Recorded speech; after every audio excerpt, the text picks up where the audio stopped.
နူမေနောပြည်ကြီးပျက်စီးကြဆုံးတော့မဲ့နိမိတ်အာယုံကိုမြင်မှတ်ခဲ့တဲ့ဘရင်မမီရီရဲ့စီကိုကူးပြောင်းသွားပါတယ်။အဲ့ဒီနိမိတ်အာယုံဟာတစ်ပင်ဖြူကြီးရဲ့အရွက်တွေစတင်ကြွေကြရာကနေစတင်ပြီးနူမေနောပြည်ကြီးကိုရိုက်ခတ်ဖျက်ဆီးပစ်မဲ့ကြီးမားလာတဲ့လှိုင်းလုံးကြီးပေါ်ထွက်လာတာပဲဖြစ်ပါတယ်။ဒီနိမိတ်အာယုံကိုရရှိပြီးတဲ့နောက်မှာတော့ဘရင်မမီရီရဲ့ဟာဂလက်ဒရီရဲ့တောင်းဆိုချက်ကိုညှင်းပယ်ခဲ့တာဟာမှန်ကန်တဲ့ဆုံးဖြတ်ချက်ဟုတ်မဟုတ်ဆိုတာကိုစိုးရိမ်ပူပန်လာခဲ့ပါတယ်။ဘရင်မမီရီရဲ့ဟာဂလက်ဒရီရဲ့တယောက်ရှေးဟောင်းမှတ်တမ်းကေဟာစီသွားခဲ့တယ်ဆိုတာကိုသိရှိသွားပြီးတဲ့နောက်အဲ့ဒီ elf အမျိုးသမီးကိုသူမကိုယ်တိုင်လူချင်းတွေ့ပြီးစစ်မေးနိုင်ဖို့အတွက်နန်းရင်ပြင်စီခေါ်ယူခဲ့ပါတယ်။တစ်ချိန်တည်းမှာပဲနူမေနောသားတွေဟာဂလက်ဒရီရဲ့ကသူတို့ရဲ့ဘရင်မကို elf လူမျိုးတွေနဲ့ချစ်ကြည်ရေးပြန်လည်တည်ဆောက်ဖို့တွေးထိုးလှုံ့ဆော်မှာကိုစိုးရိမ်နေကြတာကြောင့်အကယ်၍မီရီရဲ့အနေနဲ့ elf တွေနဲ့ပူးပေါင်းဖို့ဆုံးဖြတ်ခဲ့ရင်ဘရင်မကိုပြန်လည်ဆန့်ကျင်မဲ့လူအင်အားပိုမိုစုဆောင်းဖို့အတွက်မြို့တော်ရင်ပြင်မှာစုဝေးခဲ့ကြပါတယ်။ထို့နောက်မကြာမီမှာပဲဘရုဇုံပေါ်လာပြီးနူမေနောသားတွေရဲ့ရှေ့မှာမိကွန်းတွေစတင်ပြောကြားခဲ့ကနူမေနောသားတွေဟာ elf လူမျိုးတွေနဲ့ဘယ်တော့မှမဟာမိတ်ပြုမှာမဟုတ်ကြောင်းနဲ့အဲ့ဒီအချက်ကိုသူကိုယ်တိုင်အတည်ပြုပေးမှာဖြစ်ကြောင်းပြက်ပြက်တသားပြောဆိုလိုက်ပါတယ်။ထို့တော့တွင်းမှာတော့ဂလက်ဒရီရဲ့ဟာရှေးဟောင်းမှတ်တမ်းကေဟာမှာသူမရှာဖွေတွေ့ရှိခဲ့တဲ့ရှေးဟောင်းမှတ်တမ်းတွေကိုဘရင်မမီရီရဲ့အားပြသခဲ့ပါတယ်။သူမက Havrand ဟာဆော်ရွန်နဲ့အောက်တွေကိုပြန်လည်တိုက်ခိုက်ဖို့အတွက်တောင်ဘက်ပိုင်းကပြည်သူတွေကိုစူးစီးပေးမဲ့တောင်ဘက်ပိုင်းရဲ့ဘရင်ဖြစ်တယ်လို့ဘရင်မပြောပြခဲ့ပါတယ်။အဲ့ဒီနောက်သူမကလက်ရှိမှာအောက်တွေရဲ့တိုက်ခိုက်မှုတံကိုခံစားနေကြရတဲ့တောင်ဘက်ပိုင်းကပြည်သူတွေကိုသူတို့ကယ်တင်နိုင်ဖို့အတွက်သူမနဲ့ Havrand တို့ကိုအပြေအဝထောက်ပံ့ကူညီပေးပါရန်ဘရင်မမီရီရဲ့ကိုနားချဖို့ကြိုးစားခဲ့ပါတယ်။သို့တော်လည်းဘရင်မမီရီရဲ့ဟာသူမရဲ့ပြည်သူတွေရဲ့ဘေးကင်းလုံခြုံရေးကိုဦးစားပေးရမှာဖြစ်တဲ့အတွက်အထူးသဖြင့်နူမေနောပျက်စီးကြဆုံးမဲ့နိမိတ်အာယုံကိုခုလေးတင်ရရှိထားတာကြောင့်ဂလက်ဒရီရဲ့တောင်းဆိုချက်ကိုချက်ချင်းပဲညှင်းပယ်ခဲ့ပါတယ်။ဘရင်မမီရီရဲ့ကိုနားချလို့မရနိုင်မှသိသွားတဲ့အခါဂလက်ဒရီရဲ့ဟာနူမေနောရဲ့စစ်မှန်တဲ့အုပ်ချုပ်သူဖြစ်ပြီးတစ်ချိန်က F လူမျိုးတွေနဲ့မဟာမိတ်ပြုခဲ့ဘူးတဲ့မီရီရဲ့ခမဲတော်ဘရင်တာပါလန်တီနဲ့တွေ့ဆုံခွင့်ပေးဖို့တောင်းဆိုလိုက်ပါတယ်။အဲ့ဒါကိုကြားလိုက်ရတဲ့အခါဘရင်မမီရီရဲ့ဟာအလွန်အမင်းဒေါသထွက်သွားခဲ့ပြီးသူတို့နှစ်ဦးပြင်းထန်စွာအခြေတင်ရင်းခုန်ခဲ့ကြရာနောက်ဆုံးမှာတော့မင်းသမီးကဂလက်ဒရီရဲ့ရိုးတိုးရိတ်တိတ်ရိုင်းဆိုင်စော်ကားတဲ့အပြုအမူကြောင့်သူမကိုထောင်ချဖို့ဆုံးဖြတ်လိုက်ပါတော့တယ်။တစ်ချိန်တည်းမှာပဲရေတက်ပိုလောင်းဖြစ်ဖို့စာမွေးပွဲဖြစ်ဆိုနေတဲ့ EC2 ဟာသူ့ရဲ့အမိကိုလှမ်းခေါ်နေတဲ့အမျိုးသမီးတစ်ယောက်ရဲ့အတန်ကိုစက်တိုက်ကြားနေရတဲ့အတွက်ရုတ်တရက်အာယုံလွတ်သွားခဲ့ပါတယ်။စိတ်ကူးရင်အိမ်မက်မက်နေမိတာကြောင့် EC2 တိုင်မှာပတ်ထားရမယ့်ကြိုးဟာသူ့လက်ထဲကနေရုတ်တရက်ကျွတ်ထွက်သွားခဲ့ပါတယ်။သူဟာသူ့ရဲ့နီးပြစီကနေပြင်းထန်တဲ့တတိပေးမှုကိုခံခဲ့ရပြီးအဲ့ဒါက EC2 နဲ့သူ့ရဲ့တငယ်ချင်းနှစ်ယောက်ဖြစ်ကြတဲ့ဘာလန်တီနဲ့အွန်ဒါမိုတို့ကိုရေတက်ပိုလောင်းအမည်စရင်းကနေထုတ်ပယ်ပစ်တဲ့အထိဖြစ်သွားခဲ့ရပါတယ်။ဘာလန်တီဟာ EC2 ရဲ့ပေါ်ဆမှုကြောင့်ရေတက်ပိုလောင်းဖြစ်ဖို့ဆိုတာသူတို့ငယ်စဉ်ကတည်းကမက်ခဲ့ရတဲ့အိမ်မက်ဖြစ်ပါလျက်နဲ့သူနဲ့အွန်ဒါမိုပါထုတ်ပယ်ခံလိုက်ရတဲ့အတွက် EC2 ရဲ့အပေါ်စိတ်ဆိုးဒေါသထွက်သွားခဲ့ပါတယ်။တစ်ဖက်မှာလည်းတောင်ဘက်ပိုင်းမှာတော့အရွန်ဒီယာဟာအောက်တွေရဲ့ဖန်ဆီးခြင်းကိုခံထားရပါတယ်။သူဟာအောက်တွေကအရှင်သခင်ဖခင်လို့ခေါ်ကြတဲ့အဓားရဲ့ရှေ့မောက်စီခေါ်ဆောင်ခြင်းခံခဲ့ရပါတယ်။အဓာကအရွန်ဒီယာကိုလှုပ်ပေးဖို့ဆုံးဖြတ်ခဲ့ပြီးအိုစတီရစ်တခန်တက်မှာခိုလုံနေကြတဲ့တောင်ဘက်ပိုင်းကလူသားတွေထံရာဇသံတစ်ခုတွားရောက်ပေးဖို့သူ့ကိုခိုင်းစေခဲ့ပါတယ်။အဲ့ဒီရာဇသံကတော့တောင်ဘက်ပိုင်းအပေါ်သူတို့ရဲ့ပိုင်ဆိုင်ခွင့်တောင်းဆိုမှုတွေကိုဆွန့်လွတ်ပြီးသူ့ထံမှာတစ္ဆာခံကြဖို့သို့မဟုတ်ပါကအိုစတီရစ်တခန်တက်ဟာအဓာရဲ့နောက်ထပ်တိုက်ခိုက်မဲ့ပြစ်မှတ်ဖြစ်လာလိမ့်မယ်ဆိုတာပဲဖြစ်ပါတယ်။သူ့ရဲ့အပြုမူအရအဓာဟာအဲ့ဒါထက်အစမတန်ပိုမိုအရေးကြီးတဲ့အရာတစ်ခုကိုလိုက်လံရှာဖွေနေတာဖြစ်ကြောင်းတွယ်ဝိုက်ပြသနေပါတယ်။အဲ့ဒါကတော့ဆော်ရွန်ရဲ့အမတ်အသားပါတဲ့ကျိုးပဲနေတဲ့ဓာတ်မြောင်ပဲဖြစ်ပါတယ်။အဓာဟာအရွန်ဒီယာကိုလွှတ်ပေးခြင်းအဖြစ်တွဲဝိုက်သောနည်းနဲ့အရွန်ဒီယာကိုအသုံးပြုပြီးအဲ့ဒီဓာတ်မြောင်ကိုလိုက်ရှာခိုင်းကသူ့ထံယူဆောင်လာခိုင်းတာဖြစ်ပါတယ်။တစ်ချိန်တည်းမှာပဲအော့တွေရဲ့တိုက်ခိုက်မှုရန်ကနေတင်းရှောင်ဖို့အတွက်အိုစတီရစ်တခန်တက်ထဲမှာစစ်ပေးရှောင်နေကြရတဲ့တီဟာရက်ရွာသားတွေဟာရိတ်ခါအခြေအနေတွေပြက်လက်ကုန်တာကြောင့်အခက်အခဲတွေစတင်ကြုံတွေ့နေကြရပါပြီ။အဲ့ဒီအခါတီအိုကသူနဲ့ရိုဝင်တို့ဟာအစွန့်ပစ်ခံထားရတဲ့ရွာသားတွေရဲ့အိမ်တွေထဲကနေစားတောက်ကုန်ရိတ်ခါတွေတွားရောက်ရှာဖွေဖို့တီဟာရက်ရွာစီပြန်သွားကြမယ်လို့သူ့အမေကိုပြောပါတယ်။အောက်တွေစိုးမိုးအုပ်ချုပ်ထားပြီးသားဖြစ်တဲ့ရွာတရွာစီပြန်သွားတာဟာအလွန်အန္တရာယ်များလာတဲ့အတွက်ဘရုံဝင်ဟာတားဖြစ်သူရဲ့ဆန္ဒကိုချက်ချင်းပဲညှင်းပယ်ပိတ်ပင်လိုက်ပါတော့တယ်။သို့တော်လည်းတီအိုဟာသူ့အမေရဲ့တတိပေးချက်ကိုလစ်လူရှုပြီးရိုဝင်နဲ့အတူရွာထဲကိုတိတ်တဆိတ်သွားခဲ့ပါတယ်။အောက်တွေဟာသူတို့ရဲ့အရေးပြားကိုလောင်ကျွမ်းစေနိုင်တဲ့နေအောင်ကြည်တံကနေတင်းရှောင်ဖို့ပုံအောင်နေတတ်ကြတဲ့နေကင်းဘက်အချိန်မှာသူတို့သွားခဲ့ကြတာဖြစ်ပါတယ်။စားတောက်ကုန်ရိတ်ခါတွေတော်တော်များများရရှိခဲ့ကြတော့လည်းပဲတီအိုကအဆုံးပစ်ခံထားရတဲ့ရွာသားတယောက်ရဲ့အိမ်ထဲကိုထပ်မံဝင်ရောက်ပြီးရိတ်ခါတွေပုံမူယူဖို့ဆုံးဖြတ်လိုက်ပါတယ်။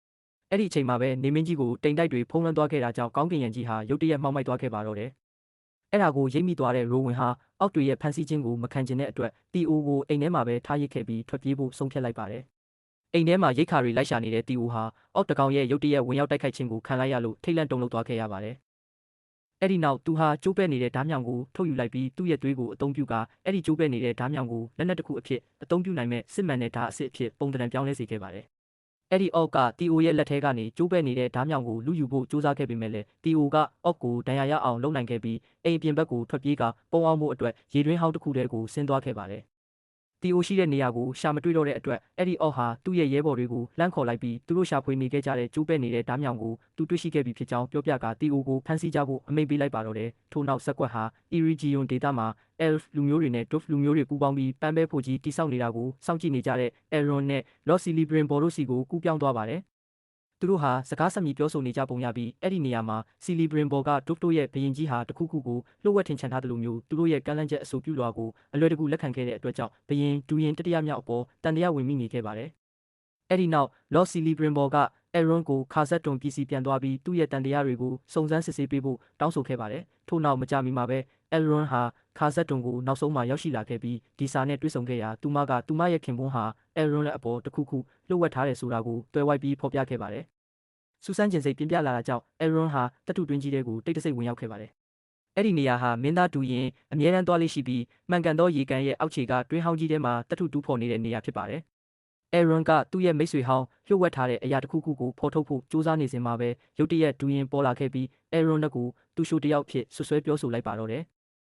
သို့တော်လည်း Elrond ကထိုဆွဆွဲချက်တွေကိုညှင်းဆိုခဲ့ပြီးသူဟာဒူရင်လှုပ်ဝက်ထားတဲ့အရာကိုစိတ်မဝင်စားကြောင်းနဲ့သူတို့ရဲ့ချစ်ကြည်ရေးကိုသာပုံမတန်ဖိုးထားကြောင်းသူ့ကိုတေချာအောင်ရှင်းပြခဲ့ပါတယ်။ဒူရင်ဟာနောက်ဆုံးမှာတော့သူ့ရဲ့စကားတွေကိုယုံကြည်သွားခဲ့ပြီး Elrond ကိုသူ့ရဲ့လှုပ်ဝက်ချက်ကိုဘယ်သူမှဖွင့်မပြောပါဘူးလို့တစ္ဆာဆိုခိုင်းခဲ့ပါတယ်ဒူရင်ကတို့လူမျိုးတွေဟာငွေရောင်နဲ့တူတော်လဲတမ်မနီထက်ပိုမိုခိုင်မာပြီးပိုမိုပေါ့ပါတဲ့မစ်တရေးလို့ခေါ်တဲ့တတူရိုင်းအသစ်တစ်ခုကိုရှာဖွေတွေ့ရှိထားကြောင်းပြောပြခဲ့ပါတယ်။မစ်တရေးဟာအလွန်တန်မိုးကြီးပြီးလက်နက်တစ်ခုအဖြစ်လဲအသုံးပြုနိုင်တာကြောင့်သူဟာပိုမိုနှက်ဆိုင်စွာတူးဖော်ပြီးမစ်တရေးတွေကိုပိုမိုရရှိဖို့ရည်ရွယ်ထားတာဖြစ်ပါတယ်။အဲ့ဒီနောက်ဒူရင်ကသူတို့ရဲ့ချစ်ကြည်ရေးအထိမ်းအမှတ်အနေနဲ့ Elrond ကိုမစ်တရေးတတူတစ်ခုပေးအပ်ခဲ့ပါတယ်။ဒါပေမဲ့အဲ့ဒီနောက်မှာပဲတတူတွင်းကြီးဟာရုတ်တရက်ပြိုကျသွားခဲ့ပါတော့တယ်။သူဟာတထုတွင်းထဲမှာပိတ်မိနေသေးတဲ့ဒုဖလူမျိုးတွေကိုကယ်တင်ဖို့အတွက်တွင်းထဲကိုအပြေးလွှားဝင်သွားခဲ့ပါတယ်။ညနေခင်းအချိန်မှာတော့ဘရင်မမီရီယက်ကဂလက်ထရီယယ်ကိုတင်းကျပ်တဲ့စောင့်ကြပ်မှုတွေနဲ့အတူလင်ဒွန်ပြည်စီပြန်ပို့ဖို့ဆုံးဖြတ်လိုက်တဲ့အတွက်ကြောင့်သူမဟာထောင်ကနေပြန်လည်လွတ်မြောက်လာခဲ့ပါတယ်။သို့တော်လည်းဂလက်ထရီယယ်ဟာပြန်လည်ခုခံတိုက်ခိုက်ခဲ့ပြီးဘရုဇွန်နဲ့နန်းတော်စစ်တီတွေရဲ့လိုက်လံဖမ်းဆီးမှုကနေလွတ်မြောက်အောင်ထွက်ပြေးနိုင်ခဲ့ပါတယ်။အဲ့ဒီနောက်သူမဟာဘရင်တားပါလန်တီရှိရာရဲတိုက်မျောစင်ထဲကိုခိုးဝင်သွားခဲ့ပြီးဘရင်ကြီးကရင်ပေါ်မှာယောဂဝေဒနာခံစားလျက်လဲလျောင်းနေတာကိုမြင်လိုက်ရလို့အလွန်အမင်းအံ့ဩသွားခဲ့ရပါတယ်။သူမရဲ့ခမဲတော်အနားမှာစောင့်ကြပ်နေတဲ့ဘရင်မမီရီယက်ကဂလက်ထရီယယ်ကိုဘရင်တားပါလန်တီရဲ့ကျမ်းမာရေးအခြေအနေကိုနုမေနောသားတွေမသိစေရန်ဖုံးကွယ်ထားပေးဖို့တောင်းဆိုခဲ့ပါတယ်။နောက်ပိုင်းမှာမီရီယက်ကသူမရဲ့ခမဲတော်ဟာနန်းတက်ပွဲပြီးမကြာမီမှာပဲအလွန်အမင်းစိတ်ပူပန်တော့ကရောက်လာခဲ့ပြီးနုမေနောရဲ့ဘရင်ဖြစ်လာခဲ့တယ်လို့ပြောပြပါတယ်။တားပါလန်တီဟာနုမေနောပြည်ကြီးပျက်စီးကြဆုံးခြင်းဘေးဒုက္ခကြုံတွေ့ရလိမ့်မယ်လို့ယုံကြည်နေခဲ့ပြီးအဲ့ဒါဟာ Elf လူမျိုးတွေနဲ့ချစ်ကြည်ရေးဖျက်တောက်ခဲ့ကြတဲ့နုမေနောသားတွေအပေါ် Elf တွေရဲ့အမျက်ဒေါသကြောင့်ဖြစ်တယ်လို့ယူဆခဲ့ပါတယ်။ထို့ကြောင့်တားပါလန်တီဟာသူတို့ရဲ့ဘိုးဘေးတွေအရင်ကလှုပ်ဆောင်ခဲ့တဲ့လိုမျိုးပဲ Elf လူမျိုးတွေနဲ့ပူးပေါင်းဆောင်ရွက်မှုကိုပြန်လည်တည်ဆောက်ဖို့ကြိုးစားခဲ့ပါတယ်။သို့တော်လည်းထိုဆုံးဖြတ်ချက်ကိုနုမေနောသားတွေကကန့်ကွက်ခဲ့ကြပြီးနေရာအနှံ့အပြားမှာတော်လှန်ပုန်ကန်မှုတွေဖြစ်ပွားစေခဲ့ပါတယ်။အဲ့ဒီနောက်နုမေနောပြည်သူတွေကတားပါလန်တီကိုထိနှက်ဆွတ်လို့ဖို့တောင်းဆိုခဲ့ကြရာကနေနောက်ဆုံးမှာတော့မီရီယယ်ဟာသူမရဲ့ခမဲတော်ရဲ့နေရာမှာအစားထိုးပြီးနုမေနောရဲ့ဘရင်မအဖြစ်ခန့်အပ်ခြင်းခံခဲ့ရတာဖြစ်ပါတယ်။အဲ့ဒီနောက်မှာတော့ဘရင်မမီရီယယ်ဟာဂလက်ထရီယယ်ကိုပါလန်တီရှိရာအခန်းတစ်ခန်းစီခေါ်ဆောင်သွားခဲ့ပါတယ်။ပါလန်တီဆိုတာဖြည့်ဆည်း၍မရနိုင်တဲ့ဖန်သားကြောက်တုံးလုံးကြီးတစ်ခုဖြစ်ပြီးရင်းကိုထိတွေ့လိုက်တဲ့ဘသူကိုမဆိုအတိတ်ဒါမှမဟုတ်အနာဂတ်ရဲ့ဖြစ်ရမှန်တွေကိုထင်ဟပ်ပြသပေးနိုင်စွမ်းရှိပါတယ်။ဘရင်မမီရီယက်ကဂလက်ထရီယယ်ကိုအဲ့ဒီပါလန်တီရဲ့ကြောက်တုံးလုံးကြီးကိုထိကြည့်ဖို့တောင်းဆိုခဲ့ရာဂလက်ထရီယယ်ဟာလည်းမင်းသမီးမြင်တွေ့ခဲ့ရတယ်လို့မျိုးပဲနုမေနောပြည်ကြီးပျက်စီးကြဆုံးတော့မဲ့နိမိတ်အာယုံကိုမြင်မှတ်ခဲ့ရပါတော့တယ်။ထို့ကြောင့်မို့လို့ဘရင်မဟာဂလက်ထရီယယ်ကိုမစ်တဲအပ်စီသွားဖို့တင်မော့တစင်းပေးမဲ့အစားလင်ဒွန်ပြည်စီကိုပဲပြန်လည်ပို့ဆောင်ဖို့ဆုံးဖြတ်လိုက်ပါတော့တယ်။ဘရင်မမီရီယက်ကဂလက်ထရီယယ်သာမစ်တဲအပ်စီသွားခဲ့ရင်နုမေနောပြည်ကြီးပျက်စီးကြဆုံးလိမ့်မယ်လို့ယူဆထားခဲ့ပါတယ်။သို့တော်လည်းဂလက်ထရီယယ်ကဘရင်မမီရီယယ်ရဲ့လုပ်ရက်တွေဟာတောင်ဘက်ပိုင်းကအောက်တွေရဲ့တိုက်ခိုက်မှုတွေကိုလစ်လူရှူရာရောက်နေပြီးအဲ့ဒါကမကောင်းမှုရာဇဝတ်မှုတွေကိုပုံမပြန့်ပွားလာစေကနောက်ဆုံးမှာနုမေနောစီအထိပါရောက်ရှိလာနိုင်တယ်ဆိုတာကိုထောက်ပြခဲ့ပါတယ်။သူမဟာဆော်ရွန်နဲ့မစ်တဲအပ်မှာပေါ်ပေါက်လာမဲ့မကောင်းဆိုးဝါးအန္တရာယ်တွေကိုအတူတကွရင်ဆိုင်တိုက်ခိုက်ဖို့ဘရင်မမီရီယယ်ကိုနားချဖို့ကြိုးစားခဲ့ပါတယ်။သို့တော်လည်းဘရင်မကတော့ Elf လူမျိုးတွေနဲ့ချစ်ကြည်ရေးမတိဆောက်ဘူးဆိုတဲ့သူမရဲ့ယက်တီချက်ကိုပဲအခိုင်အမာစုပ်ကင်ထားခဲ့ပါတယ်။တစ်ချိန်တည်းမှာပဲတောင်ဘက်ပိုင်းမှာတော့တီအိုဟာကိုမိုဘေးကင်းမဲ့ပုံအောင်ရနေရာကိုရှာဖွေဖို့ရေတွင်းထဲကနေပြန်တက်ဖို့ကြိုးစားခဲ့ပါတယ်။ဒါပေမဲ့အချိန်ကမိုးချုပ်သွားခဲ့ပြီဖြစ်တဲ့အတွက်အောက်တွေဟာပိုမိုသွားလာရလွယ်ကူပြီးထိုနယ်မြေတစ်ဝိုက်မှာပိုမိုလွတ်လပ်စွာလှည့်လည်သွားလာနိုင်တာကြောင့်တီဟာရက်ရွာကနေသူထွက်ပြေးဖို့ခက်ခဲသွားခဲ့ရပါတယ်။နောက်ဆုံးမှာတော့သူရေတွင်းထဲကနေလွတ်အောင်ထွက်နိုင်ခဲ့ပေမဲ့သူ့နောက်ကိုလိုက်လာတဲ့အောက်တကောင်ရဲ့ဖမ်းဆီးခြင်းကိုခံလိုက်ရပါတယ်။တီအိုဟာအောက်တွေရဲ့တက်ဖြတ်ခြင်းကိုခံရတော့မဲ့အချိန်မှာပဲအရွန်ဒီယာဟာထိုနေရာကိုရုတ်တရက်ရောက်ရှိလာပြီးတီအိုကိုချက်ချင်းပဲကယ်တင်လိုက်ပါတယ် အဲ့ဒီနောက်အရွန်ဒီယာနဲ့တီအိုတို့ဟာတောအုပ်ထဲကိုထွက်ပြေးခဲ့ကြပြီးအောက်တွေရဲ့လိုက်လံဖမ်းဆီးမှုကနေလွတ်မြောက်ဖို့ဆက်တိုက်ပြေးခဲ့ကြပါတယ်။နောက်ဆုံးမှာတော့သူတို့ဟာအောက်တွေရဲ့လိုက်လံဖမ်းဆီးမှုကနေလွတ်မြောက်သွားခဲ့ကြပါတယ်။နေမင်းကြီးပေါ်ထွက်လာခဲ့ပြီးဖြစ်တဲ့အတွက်သူတို့ဟာတောအုပ်ထဲမှာပဲပုံအောင်နေဖို့ရွေးချယ်ခဲ့ကြပါတယ်။အဲ့ဒီနောက်အရွန်ဒီယာနဲ့တီအိုတို့ဟာအိုစတီရစ်ခံတက်စီကိုအပြေးလွှားသွားခဲ့ကြပါတယ်။ထို့နောက်အရွန်ဒီယာကဘရွန်ဝင်ကိုအတားရဲ့နောက်ဆုံးတတိပေးချက်အကြောင်းပြောပြခဲ့ပါတယ်။အရွန်ဒီယာကတောင်ဘက်ပိုင်းကပြည်သူတွေဟာသူတို့ရဲ့မြေယာတွေကိုအတားထံပေးအပ်ရမှာဖြစ်ပြီးသူ့ရဲ့နောက်လိုက်တွေအဖြစ်တစ္ဆာခံကြရမယ်လို့ပြောပါတယ်။အကယ်၍သူတို့ကညှင်းဆန်ခဲ့ရင်ဓာတ်နဲ့အောက်တွေဟာအိုစတီရစ်ကိုတိုက်ခိုက်ပြီးလူတိုင်းကိုအစုလိုက်ပြုံလိုက်တက်ဖြတ်ပစ်လိမ့်မယ်လို့ဆိုပါတယ်။တစ်ချိန်တည်းမှာပဲဒဏ်ရာတွေတက်တာအောင်နားနေတဲ့ TOC ကို Wardrep လို့ခေါ်တဲ့လူတစ်ယောက်ချင်းကပ်လာခဲ့ပြီးသူက TO သူ့အိမ်ကနေခိုးယူလာခဲ့တဲ့ကျိုးပဲ့နေတဲ့ဓာတ်မြောင်အကြောင်းကိုသိရှိနေကြတာဖြစ်ပါတယ်။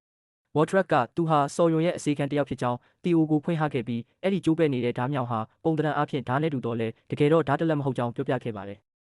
အဲ့ဒီနောက် Wardrep ကမကြာမီဖြစ်ပွားလာနိုင်တဲ့စစ်ပွဲကြီးအတွက် TO အနေနဲ့မိမိကိုယ်ကိုအစဉ်သင့်ပြင်ထားဖို့နဲ့ခွန်အားတွေကိုစုဆောင်းထားဖို့ပြောကြားခဲ့ပါတယ်။တစ်ဖက်မှာလည်းနူးမေနောပြည်မှာတော့ဘယင်မမီရီယယ်နဲ့သူမရဲ့ပြည်သူတွေဟာနူးမေနောကနေမကြာမီထွက်ခွာတော့မဲ့ဂလက်ဒရီယယ်ကိုစောင့်ကြည့်နေကြပါတယ်။ဘရုဇွန်ကနူးမေနောပြည်သူတွေရဲ့ဆန္ဒအတိုင်းဆုံးဖြတ်ချက်ချပေးခဲ့တဲ့အတွက်ဘယင်မမီရီယယ်ကိုမြှောက်ပင့်ပြောဆိုခဲ့ပါတယ်။ဂလက်ဒရီယယ်ထွက်ခွာသွားပြီးတဲ့နောက်မှာတော့ဘရုဇွန်ဟာ Elf တွေနဲ့ပူးပေါင်းဆောင်ရွက်ဖို့ညှင်းပယ်ခဲ့တဲ့ဘယင်မမီရီယယ်ရဲ့ဆုံးဖြတ်ချက်ကိုအောင်ပွဲခံဖို့အတွက်နန်းတော်ထဲမှာပါတီပွဲတစ်ခုကျင်းပဖို့ရည်ရွယ်ခဲ့ပါတယ်။သို့တော်လည်းသူတို့နန်းတော်စီသွားနေတဲ့လမ်းခရီးမှာပဲတစ်ပင်ဖြူကြီးရဲ့ပွင့်ဖက်တွေရုတ်တရက်ကြွေကျလာပြီးသူတို့ကိုရိုက်ခတ်ခဲ့ပါတယ်။အဲ့ဒီပွင့်ဖက်တွေဟာဂလက်ဒရီရဲ့ထွက်ခွာသွားတာကိုလိုက်လံပို့ဆောင်ပေးနေတယ်လို့မျိုးကြွေကျလာခဲ့တာဖြစ်ပါတယ်။အဲ့ဒါကိုမြင်လိုက်ရတဲ့ဘယင်မမီရီယယ်ကကြွေကျလာတဲ့တစ်ပင်ဖြူကြီးရဲ့ပွင့်ဖက်တွေဟာဂလက်ဒရီရဲ့ကိုကူညီဖို့ညှင်းပယ်ခဲ့တဲ့သူမရဲ့ဆုံးဖြတ်ချက်အပေါ် Elf လူမျိုးတွေရဲ့စိတ်ပြတ်အာရုံမှုကိုပြသတဲ့နိမိတ်လက္ခဏာတစ်ခုဖြစ်တယ်လို့ယူဆလိုက်ပါတော့တယ်။ထို့ကြောင့်မို့လို့ဘယင်မမီရီယယ်ဟာအရာရှိတွေနဲ့မှုမှတ်မျိုးနွယ်အားလုံးကိုနန်းတော်စီချက်ချင်းခေါ်ယူခဲ့ပြီးတောင်ဘက်ပိုင်းကပြည်သူတွေကိုကယ်တင်ဖို့အတွက်သူမကိုယ်တိုင်ဂလက်ဒရီယယ်ကိုမစ်တယ်အပ်အထိလိုက်လံပို့ဆောင်ပေးမှာဖြစ်ကြောင်းကြေညာလိုက်ပါတော့တယ်။ဘယင်မမီရီယယ်ကလူသားတွေအနေနဲ့အောက်တွေကိုပြန်လည်တိုက်ခိုက်နေကြရတဲ့တောင်ဘက်ပိုင်းကပြည်သူတွေကိုကူညီဖို့တာဝန်ရှိတဲ့အတွက်ကြောင့်ဒီဆုံးဖြတ်ချက်ကိုချမှတ်ခဲ့တာဖြစ်ပါတယ်။ဘယင်မမီရီယယ်ဟာစစ်မြေပြင်မှာသူမနဲ့အတူလိုက်ပါကူညီဖို့ပြည်သူတွေကိုအတမမတိုက်တွန်းခဲ့ပါဘူး။သို့တော်လည်းမင်းသမီးရဲ့မိန့်ခွန်းကိုကြားနာပြီးတဲ့နောက်မှာတော့နူးမေနောသားတွေရဲ့အသိစိတ်ဓာတ်တွေဟာနိုးကြားလာခဲ့ပါတယ်။သူတို့ဟာဂလက်ဒရီယယ်နဲ့ဘယင်မမီရီယယ်တို့ရဲ့တိုက်ပွဲဝင်မှုကိုကူညီပေးမဲ့စစ်တပ်ထဲကိုဝင်ရောက်ဖို့အတွက်မိမိတို့ရဲ့ဆန္ဒလျောက်ရှေ့ထွက်လာခဲ့ကြပြီးအဲ့ဒီထဲမှာ EC2 ရဲ့နဲ့သူ့ရဲ့တငယ်ချင်းနှစ်ယောက်လည်းပါဝင်ခဲ့ပါတယ်။ The Ring of Power Season 1အပိုင်းလေးကတော့ဒီမှာပဲပြီးဆုံးသွားပြီးကျန်တဲ့အပိုင်းတွေကိုနောက်နေ့မှာဆက်လက်တင်ဆက်ပေးမှာဖြစ်လို့ like follow နဲ့ subscribe လေးတွေလုပ်သွားပေးကြပါအောင်ခင်ဗျာ။